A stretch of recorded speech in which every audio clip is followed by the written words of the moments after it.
अमितच्या लग्नाला 5 वर्ष झाले होते. अमित जेव्हा पण संध्याकाळी घरी कामावरून येत असायचा तेव्हा त्याला त्याची बायको रोज घरीच दिसत असायची. पण आज जेव्हा अमित घरी आला तेव्हा त्याला त्याची बायको घरात कुठेच दिसली नाही.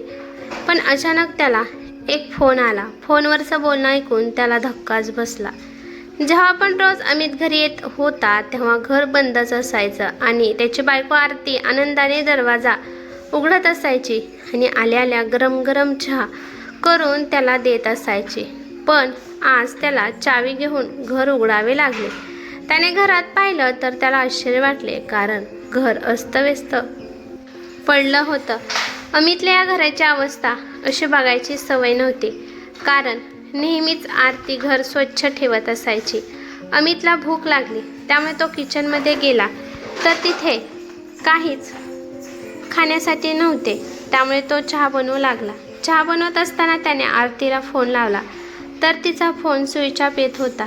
त्याला अजून एक झटका लागला, कारण कोणत्याही परिस्थितीत आरती तिचा मोबाईल स्विच ऑफ ठेवत नव्हती. पण अमितने स्वतःला सांभाळले की कदाचित तिच्या फोनची बॅटरी डाऊन झाली असेल. पण घरातली अवस्था पाहून अमितला वाटत होतं की आरती खूप घाईघाईमध्ये घराच्या बाहेर गेली आहे. अमितने चहा घेतला आणि हॉलमध्ये येऊन बसला. परंतु एकट्याला चहा पिऊ वाटत नव्हता. त्याचं कुठेच मन लागत नव्हतं. आरती नेहमी अमितच्या मागे पुढेच करत असायची. सकाळच्या वेळी कामाच्या टायमाला सुद्धा आरती अमितच्या थोड्याशा अंतरावरच असायची. आरती अमितसोबत जेवण वगैरे करत नव्हती, पण त्याच्या जवळ असायचे. तो जेवल्यानंतरच ती जेवण करत होती. अमित अजून एकदा आरतीला फोन लावतो, पण फोन लागला नाही. चहा पिल्यानंतर त्याने कप किचनमध्ये नेऊन ठेवला. अमितने नंतर टी व्ही ऑन केला, पण तरी पण त्याचं लक्ष टी व्हीमध्ये अजिबात जात नव्हतं. अक्षय जो पण कार्यक्रम लावत असायचा तो कार्यक्रम आरतीला अजिबात पसंत नसायचा. तरी पण त्याच्यासाठी ती तो कार्यक्रम बघत असायची. एवढेच नाही तर त्याच्यासाठी नेहमी काही ना काही ती खाण्यासाठी बनवतच असायची. जर माझ्या आयुष्यात आरती नसेल तर माझं काय होईल असा अमित विचार करू लागला, कारण त्याचं प्रत्येक काम आरती करत असायची. हातातल्या घड्याळापासून पॉकेट रुमालापर्यंत तीच त्याचं सगळं सांभाळून ठेवत होती. आता अमितला तिची एक सवय लागून गेली होती. अचानक त्याला आठवलं की आरती नेहमी मला माझ्या आवडीचं जेवण बनवून देते, परंतु तिला काय आवडतं हे तर मला माहीतच नाही. हा विचार करून त्याचे डोके ठणठण करू लागले. लग्न झाल्या झाल्या सुरुवातीला ती मला तिची पसंत सांगत होती, परंतु मी तिच्याकडे लक्ष दिले नाही. त्यामुळे बिचारीने परत काही सांगणं सोडून दिलं. आरती नाही म्हणून नाही नाही ते विचार आता अमितच्या डोक्यात येत होते. आज घरात आरती नाही तर प्रत्येक वस्तूमध्ये त्याला आरतीची किंमत काय आहे हे कळत होतं. त्यानंतर अमितने टाईम पाहिला. रात्रीचे 8:30 वाजले होते, तरी पण अजून आरती घरी आली नव्हती. काय करावं त्याला सुचत नव्हतं. त्याने 100 वेळा फोन लावला तरी पण तिचा फोन लागत नव्हता. काही आणायचं म्हणल्यावर ती दुपारच्या वेळेत आणत असायची. अमितला आरती घरी नाही दिसल्यावर त्याची चिडचिड होत असायची, त्यामुळे ती नेहमी त्याच्यासमोरच राहायची. अमितला रात्रीच्या घरी येण्यासाठी किती पण वाजले तरी दरवाजापाशीच आरती उभा असायची. एका बेलमध्येच ती लगेच दरवाजा उघडत असायची. आरतीला काळजी वाटायची की अमितला येण्यासाठी एवढा उशीर का लागत आहे.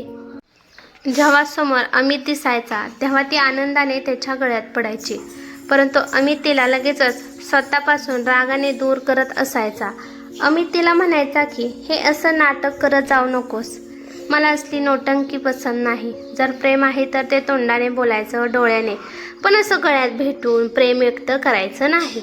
परंतु आज जेव्हा आरती नाही तर त्याला वाटत होतं की कुठून तरी एक आरतीने यावं आणि तिला असेच मिठीत घट्ट घ्यावे. तो उदास मनाने बेडरूममध्ये गेला. आरतीशिवाय तो बेड पण खूप एकटा वाटत होता. झोपेमध्ये हातपाय लागला तरी अमित चिडचिड करत असायचा, म्हणून आरती अंग चोरून बेडवर झोपत असायची. बघता बघता 9:30 वाजले तरी पण आरती आली नाही. तो खाली गेला आणि वॉचमॅनला तो विचारू लागला, वॉचमॅन म्हणाला की 4 वाजता मॅडम बाहेर पडल्या होत्या. हताश मनाने तो अजून घरात आला. तो शेजारी गेला आणि रुपालीला विचारू लागला की आरती कुठे गेली आहे. रुपाली म्हणाली की गेल्या 1 वर्षापासून आरती माझ्यासोबत बोलत नाही. तो उदासपणाने तेथून पण घरी आला आणि विचार करू लागला की रुपाली तर आरतीची खास मैत्रीण होती. नेहमी रुपालीबद्दल आरती मला सांगायची, तर मग वर्ष झाले तिने तिच्यासोबत बोलणं सोडलं आहे.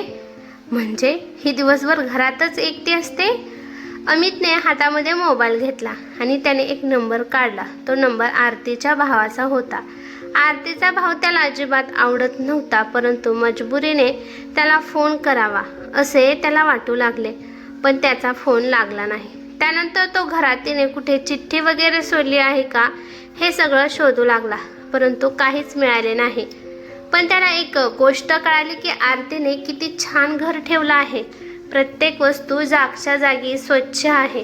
पण त्याने सगळं सामान अस्तव्यस्त करून टाकलं. त्याने कपाट उघडलं तर त्यामध्ये तिचे कपडे होते. त्या कपड्यांमध्ये तिचा सुगंध त्याला येऊ लागला. त्याने कपाटात पाहिलं तर त्याला तिथे लग्नाचा अल्बम भेटला. तो विचार करू लागला की अरे, हा अल्बम तर मी दिवाणामध्ये ठेवला होता, तर मग इथे का आला आहे. त्याला आठवलं की नेहमी या अल्बममध्ये आरती काहीतरी शोधत बसायची. त्यामुळे एके दिवशी रागानेच त्याने तो अल्बम बेडमध्ये ठेवून दिला होता. त्याने अल्बम उघडून पाहिला तर त्याची नजर आरतीवर गेली. खरंच लाल रंगाच्या शालूमध्ये किती सुंदर दिसत होती. सगळेच तिच्या रूपाचे घायल झाले होते. लग्न झाल्यावर हनीमूनसाठी मस्त ठिकाणी जाण्याची आरतीची खूप इच्छा होती, परंतु हनीमूनला जाणे हे मात्र अमितला अजिबात पसंत नव्हते. लग्न झाल्यावर पण अमित तिला टाईम देत नव्हता. नेहमी कामातच व्यस्त असायचा. तिने जर फोन लावला तरी पण तो तिला ओरडत असायचा की घरी बसून बसून तुला काम नाही म्हणून नेहमी मला फोन करत असते. कडवड बोलणं ऐकून आता तिने त्याला फोन करणे पण सोडून दिले होते. पण आता अमितला कळाले की आता तिचा फोन येऊ दे, मी तिला अजिबात ओरडणार नाही. तिच्या मनात जे काही आहे ते मी करणार आहे. तिच्यावर आता मी नाराज होणार नाही. तिच्या मर्जीने मी आता जगणार आहे. अचानक त्याला एक फाईल दिसली. लग्नाच्या 2 वर्षानंतर आरती आई होणार होती. तिने आनंदाची बातमी अमितला सांगितली. अमित पण खूप आनंदी झाला, परंतु त्याने त्याचा आनंद तिला अजिबात दाखवला नाही. तो भावहीन चेहरा घेऊन तसाच थांबला. त्यामुळे आरतीचं मन दुःखी झालं. ती उदास राहू लागली. आता अमित खूपच काम करू लागला, कारण आता बाळ येणार आहे. त्यामुळे जिम्मेदाऱ्या वाढणार. त्याला वाटत होतं की आता सगळं सोडून आरती जवळच राहावं, परंतु कामामुळे तो तसा करू शकत नव्हता. हॉस्पिटलमध्ये पण तो तिच्यासोबत जात नव्हता. ती एकटीच जात होती. बघता बघता आरतीला 3 महिने झाले. या 3 महिन्यात आरती खूपच नाराज आणि अशक्त दिसत होती. अचानक एके दिवशी तिला त्रास होऊ लागला आणि तिचा गर्भपात झाला. गर्भपात झाला आहे हे ऐकून तर अमितला धक्काच बसला. आणि त्यापेक्षा मोठा धक्का म्हणजे आरती आता कधीच आई होऊ शकणार नव्हती. हे सगळं ऐकून अमितला फार दुःख झालं. त्याच्या डोळ्याच्या कडा ओल्या झाल्या. दोघांमध्ये शांतता पसरली. दुःख दोघांना पण झाले होते. हळूहळू आरती अमितपासून दूर होऊ लागली, कारण अमितच्या डोक्यात हे येत होतं की त्याचं बाळ आरतीमुळेच गेलं आहे. अमित स्वतःला सावरू शकत नव्हता. मनात जे येईल तो तिला बोलून मोकळा होत होता. त्या दोघांच्यामध्ये आता खूप मोठी दुरी निर्माण झाली होती आणि ती भरणं खूप अवघड होतं. नेहमी चंचल बोलणारी, मस्ती करणारी आरती आता एकदम शांत झाली होती. अमितचं मन तिच्याजवळ जाण्याचं करत होतं, परंतु मेंदू यासाठी तयार होत नव्हता. नंतर अमितने स्वतःला ऑफिसच्या कामामध्ये व्यस्त करून घेतले आणि आरतीने घरातल्या कामामध्ये व्यस्त करून घेतले. अमितने त्याच्या डोक्यातले विचार थांबवले. त्याने ती फाईल साईडला ठेवली आणि त्याला तिथे काही गोळ्याची पाकिटे दिसली. या गोळ्या कसल्या प्रकारच्या आहेत हेच त्याला समजत नव्हतं. तो विचार करतो की जेव्हा आरती घरी येईल तेव्हा मी या गोळ्याबद्दल तिला विचारतो. अमितला आता एक वेगळीच भीती वाटत होती की नक्की आरतीच्या मनात होतं काय. खरंच माझ्यामुळे आरती एवढी उदास राहत होती. लाजेने अमितचे मान खाली गेली. अजून कपाट चेक करत असताना अमितला एक ॲडमिशन पास मिळाला. त्याने पाहिलं तर हे तर डान्स जॉईनिंग पास आहे. याचा अर्थ आरती डान्स क्लाससाठी जात होती. तिला डान्स करण्याची फार आवड होती, परंतु मी तिला एकदाच म्हणालो होतो की सभ्य घरातील बाया अशा ठुमके लावत नाहीत. तेव्हापासून तिने डान्स पण करायचा सोडून दिला. अमितने त्या ॲडमिशन फॉर्मवर तारीख पाहिली तर 2 महिन्यापूर्वीची तारीख होती. म्हणजे 2 महिन्यापासून आरती 4 ते 6 यावेळी डान्ससाठी जात होती. आणि हे मला तिने सांगणे तिला महत्त्वाचे पण वाटलं नाही. ओहो, म्हणजे आज पण आरती डान्ससाठी बाहेर गेली होती, परंतु आता 9:30 वाजून गेले आहेत. आतापर्यंत तिने यायला पाहिजे होतं. एवढे रहस्य तिने कसे काय लपवले आहेत? रात्रीचे 11 वाजले. अमितने विचार केला की पोलिसात जाऊन कंप्लेंट द्यावी, कारण तिचा अजून काहीच पत्ता नाही आणि तिला जास्त काही येथील माहीत नाही. कदाचित सगळं माहीत असेल, कारण का माझ्या पाठीमागे एवढं करीत होती म्हणल्यावर तिला सगळं काही माहीत असेल. तो निघालाच होता. तोपर्यंत त्याच्या मोबाईलवर फोन आला. फोन पोलिसांचा होता. त्यांनी जे काही सांगितलं ते ऐकून अमितला धक्काच बसला. गडबडीमध्ये गाडीची चावी घेऊन तो पळाला. त्याने घराला पण लॉक केले नाही. त्याला समजलं होतं की सुमारे 6च्या आसपास आरतीचा खूप मोठा ॲक्सिडेंट झाला आहे. त्याचे अंग थरथर कापू लागले. तिच्याशिवाय जगणं याची कल्पना त्याला करवत नव्हती. 1-2 जागेला अमितची गाडी बंद पडली, परंतु त्याने हार मानली नाही. तो तसाच हॉस्पिटलकडे धावला. तिथे गेल्यावर अमितला कळाले की आरतीच्या डोक्याला जोरात मार लागला आहे. जखम खोल आहे. कंडिशन खराब आहे. डॉक्टर आरतीला वाचवण्याचे पूर्ण प्रयत्न करत आहेत. हे सगळं ऐकून अमितला चक्कर येऊ लागली. आरतीसाठी अमितच्या डोळ्यातून झरझर अश्रू येऊ लागले. त्याला काही समजत नव्हतं. राहून राहून अमितच्या समोर आरतीचा चेहरा फिरत होता. तिच्यासोबत घालवलेला प्रत्येक क्षण त्याच्या डोळ्यासमोर येत होता. त्याला आठवलं की जेव्हा पण तो आजारी असायचा तेव्हा आरती मनात कोणताही स्वार्थ न ठेवता त्याची खूप सेवा करत असायची. डॉक्टरांनी लगेचच आरतीचे ऑपरेशन करायचे ठरवले. ऑपरेशन थिएटरच्या दारापाशी उभा राहून अमित देवाला हेच मागणं मागू लागला की काही पण करून आरतीला काहीसुद्धा होऊ देऊ नका.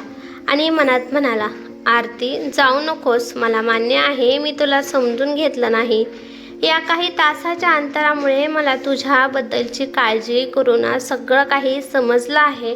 मला सोडून अजिबात जायचं नाही. मी तुला वचन देतो आरती, तुला राहिलेल्या आयुष्यात प्रेम व्यतिरिक्त कोणता त्रास देणार नाही. तुझ्यावर मी खूप प्रेम करणार आहे आरती. मी कधीच तुला इग्नोर करणार नाही. नेहमी तुझ्या पाठीशी मी राहीन.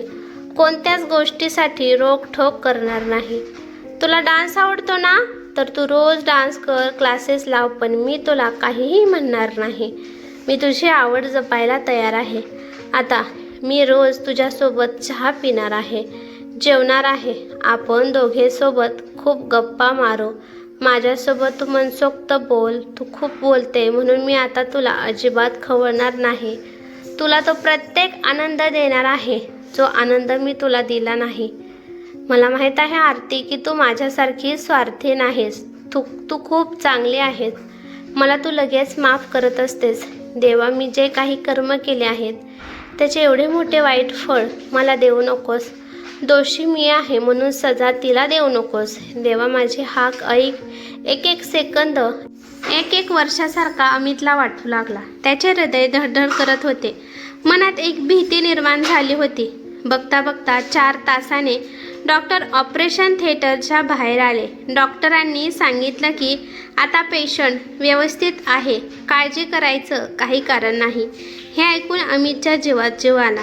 त्याने लगेचच देवाचे आभार मानले. सकाळी 10 वाजता आरतीला शुद्ध आली.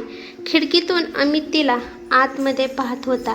आरती इशाऱ्याने त्याला जवळ बोलवत होती. अमित लगेचच तिच्यापाशी गेला आणि हळूच तिच्या कानात म्हणाला की आरती, मला माफ कर. मी तुझ्यावर खूप प्रेम करतो. आरती अजून एक इशारा करू लागते. तो इशारा म्हणजे तिला त्याच्या मिठीत यायचं होतं. अमितने कोणाचीही पर्वा न करता आनंदाने लगेचच तिला मिठीत घेतले. आणि दोघे पण आनंदाने रडू लागले. ही कथा कशी वाटली ते मला कमेंट करून नक्की सांगा. कथा आवडली तर लाईक शेअर नक्की करा आणि चॅनेलवरती नवीन असाल तर चॅनेलला सबस्क्राईब करा. धन्यवाद.